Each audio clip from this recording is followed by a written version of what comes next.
Yes, this was something that we had planned on anyway.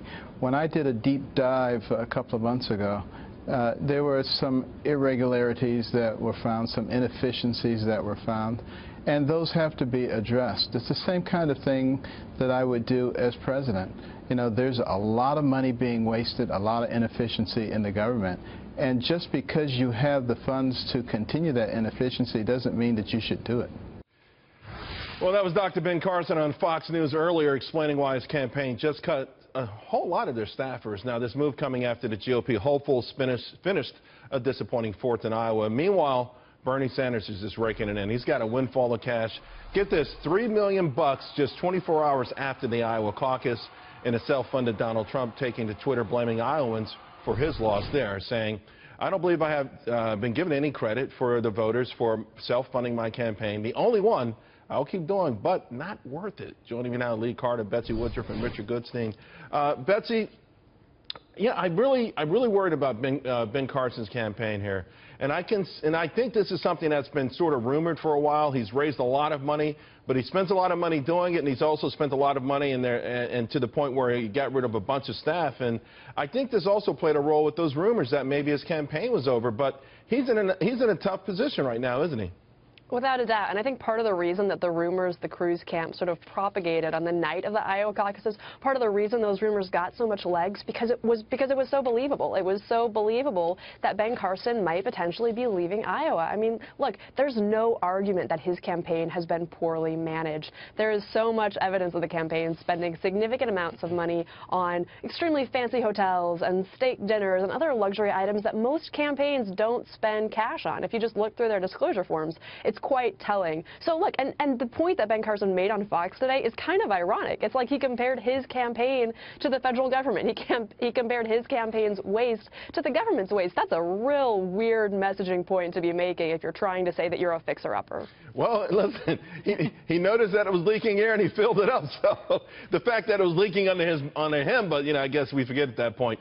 Richard, Bernie Sanders, in the meantime, is an absolute juggernaut. He has sworn off PACs. Coming out of Iowa, Hillary Clinton had $48 million to raise out of PACs, super PACs, or whatever on her behalf.